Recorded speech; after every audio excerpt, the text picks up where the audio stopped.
Hey, future IELTS champs. You out there feeling a little overwhelmed by this whole IELTS exam thing? Yeah, it can definitely be a lot. Absolutely. I get it.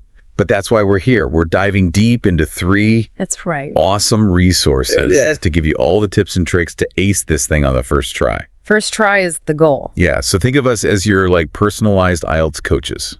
That's a great way to put it. We've got this compilation of practical tips. We've got some insights about this really interesting YouTube channel called IELTS Shelf. Ooh, yeah, heard of that. And then a step-by-step guide that kind of breaks down the whole process for you. Okay, so before we get into all the nitty-gritty strategy stuff, Right. we need to understand what we're actually dealing with here, right? Yeah. What is this IELTS beast? Yeah. So the IELTS stands for International English Language Testing System. Right. And it's designed to assess your English proficiency. Okay, so it's like a big test to see how good your English is. Yeah. Yeah. You can think of it as like a multi-stage obstacle course with 4 key sections: listening, reading, writing, and speaking. Okay, 4 sections. Got it. Yes. But why is this exam so important? What are the stakes here? Well, the IELTS is used by universities and immigration agencies Oh, wow. all around the world. Okay. So a strong IELTS score can be your ticket to higher education, professional opportunities, Yeah. or even a new life in a different country. So it's kind of a big deal. It's a big deal. Yeah, no pressure. Right. Right. But speaking of pressure, I've heard these scores are kind of a big deal. Yeah. What's the deal with these band scores everyone keeps talking about? Yeah, so the band scores are how your performance on the IELTS is measured. Okay. They range from 1 to 9, 9 being the highest level of proficiency. So you want to get a 9. You want to aim for that 9. Yeah. And different institutions require different band scores. Makes sense. So your target score really depends on what your goals are. That makes sense. Makes So sense. before I even start panicking about vocabulary lists and grammar rules, Right. I need to figure out what score I'm actually aiming for. Absolutely. That's step 1. Yeah. Okay. Target acquired. Target acquired. But let's get back to these 4 sections for a second. Yeah. They sound pretty intimidating. Let's break them down. Okay. So the listening section tests your ability to understand spoken English Okay. in a variety of contexts. Got it. So you'll hear dialogues, lectures, conversations, and you'll need to answer questions based on what you hear. So it's not just about understanding the words. It's Right. processing the information. Exactly. Paying attention to all the little details. Gotcha. Then there's a reading section. The reading section. That one, Yeah. I've heard can be tricky. Yeah, you'll be presented with a variety of texts, from academic articles to newspaper articles. Okay. And you'll need to answer questions that test your reading comprehension skills. So I need to be like a speed reader and Yep. a master of deciphering all this complex information. It's a good skill to have in general, Yeah. but yeah, for this test especially. This is starting to sound like a superhero training montage. It is a little bit like that. Okay, what about writing? That one always makes me nervous. The writing section assesses your ability to express yourself clearly Yeah. and effectively in written English. Yeah. You'll have 2 tasks. One where you describe visual information, Okay. like a chart or a graph, and another where you write an argument or an opinion on a given topic. So it's not just about grammar and spelling. It's about Yeah. logic organization and Yeah. building a good argument. Exactly. It's about showcasing your ability to communicate effectively in writing. Okay. And last but not least, the dreaded speaking section. The speaking section. I'm already feeling butterflies. So the speaking section is a one-on-one interview with a certified examiner. Okay. You'll engage in conversation, answer questions about yourself and your interests, Yeah. and you'll give a short presentation on a specific topic. So it's all about thinking on your feet, speaking fluently, showing off your personality. Be yourself, relax, Yeah. and just let those English skills shine. Okay, deep breaths.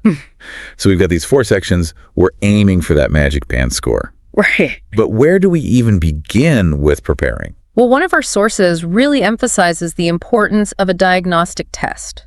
A diagnostic test. What is that? It's like a pre-game warm-up Okay, to see where you're at. I like that. It helps you identify your strengths and weaknesses early on. So it's like a roadmap showing me where I need to focus my energy. Exactly. Think of it as your personal IELTS coach. Ooh, I like that. Okay, so a diagnostic test is step 1. Step 1. Got it. So a diagnostic test is like step 1. Yeah, like our starting point. Okay, cool. So once I got my roadmap, how do I actually Yeah. start building those IELTS skills? Well, one of our sources had some pretty interesting tips about vocabulary. Ooh, vocabulary. That's one that always trips me up. Yeah, it's a big one. I feel like I need to memorize like a whole dictionary. It can feel that way. Any shortcuts there? Phil, this source actually recommends focusing on collocations. Collocations, what are those? They're words that naturally go together. Okay. So like strong coffee instead of powerful coffee.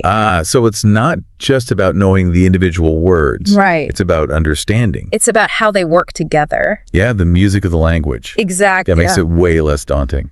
Yeah. And speaking of music, that reminds me of something really cool that IELTS Shelf does. Oh, yeah. They use classic literature like Pride and Prejudice Seriously? to help expand your vocabulary Wow. and understand cultural nuances. So Jane Austen is an IELTS tutor. Basically. That's amazing. It's really engaging. Yeah. And it helps you understand like the richness of the English language. Okay, I'm sold.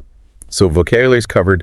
What about the other skills like listening, reading, writing, speaking? Right. Let's tackle those. So for listening, one of our sources suggested practicing with a variety of English accents. Ah, that's a good point. Yeah. Because the exam could have like British, Yeah. American, Australian. Exactly. You got to be ready for anything. Any fun ways to do that though?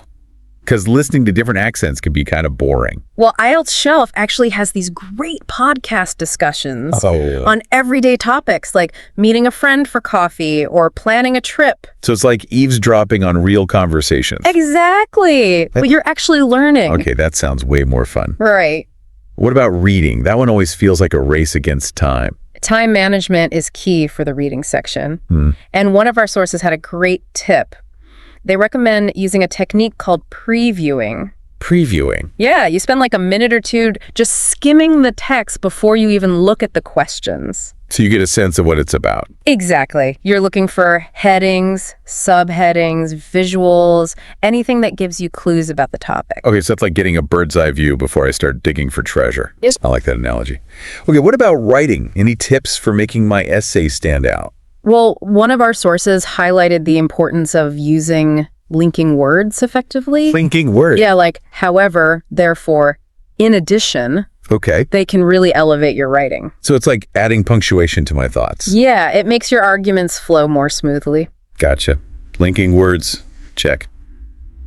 What about speaking? How do I sound confident and fluent? One of the most valuable tips I came across was about structuring your responses. Okay. Even in a casual conversation, having a clear beginning, middle, and end to your thoughts can make a big difference. So it's like building a mini speech. Yeah, think of it like telling a story. Okay. You have a setup, a conflict, and a resolution. Right. Same principles apply here. So I can use my storytelling skills. Exactly. But what about grammar? Are you worried about all the rules? Yeah, a little bit. I don't want to freeze up trying to remember everything. Well, one of our sources actually said that the speaking section isn't about being grammatically perfect. Really? It's more about communicating effectively. Oh, okay. So I don't need to sound like a textbook. Right, you just need to get your message across. Okay, that takes some pressure off.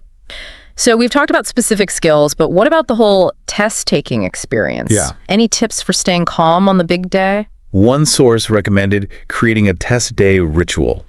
A ritual. Yeah, something that helps you get in the right mindset, Okay. like listening to music, stretching, visualizing success. Ooh, I like that. It's like a pre-game pep talk for my brain. Exactly. But what about the exam environment? Won't everyone else's nerves rub off on me? Well, this source also recommended focusing on your breathing and tuning out distractions. So create my own little bubble of calm. Exactly. Okay, deep breaths and a mental bubble.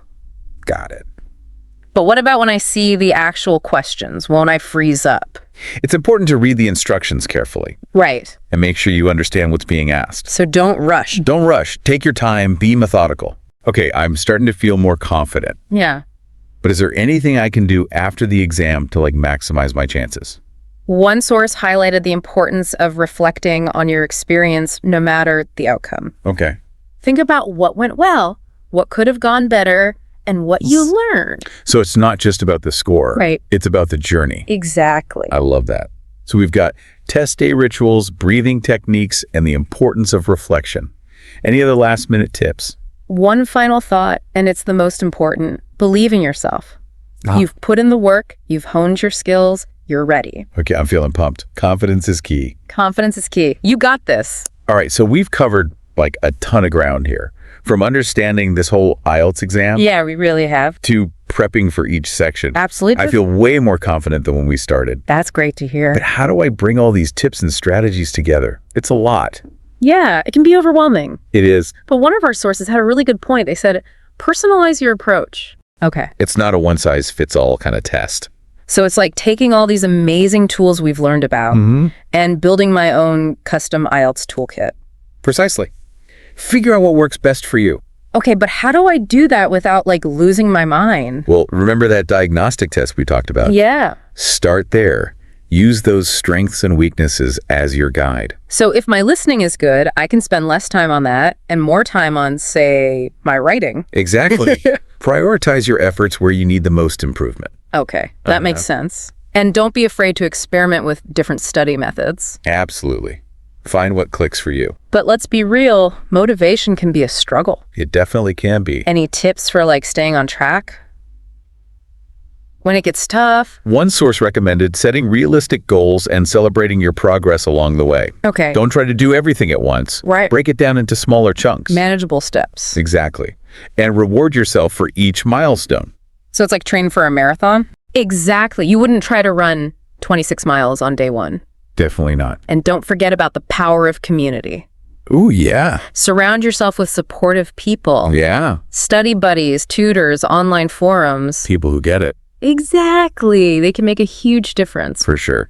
I'm definitely feeling the support from you and all our amazing listeners. Oh, that's great. It's like we're all on this IELTS journey together. We are. Okay, but before we wrap up, any final words of wisdom to send us off into the IELTS arena? Remember why you're doing this. What are your goals? What doors will this open for you? Ooh, that's good. Keep that vision in mind. Yeah, let it fuel you. It's not just about the exam itself. It's about the opportunities that come after. Right. It's about pursuing my dreams, connecting with the world, Exactly. becoming the best version of myself. That's what it's all about. So Okay. go out there and conquer that exam. I'm ready. All right, that's it for our deep dive into IELTS success. It's been fun. It has. We've covered so much, from understanding the exam to making those study plans and building that unstoppable mindset. We hope you feel empowered to reach those IELTS goals. Remember, success isn't just about the score. It's about the whole journey. That's right. So keep learning, keep practicing, keep believing in yourself. Until next time, happy learning.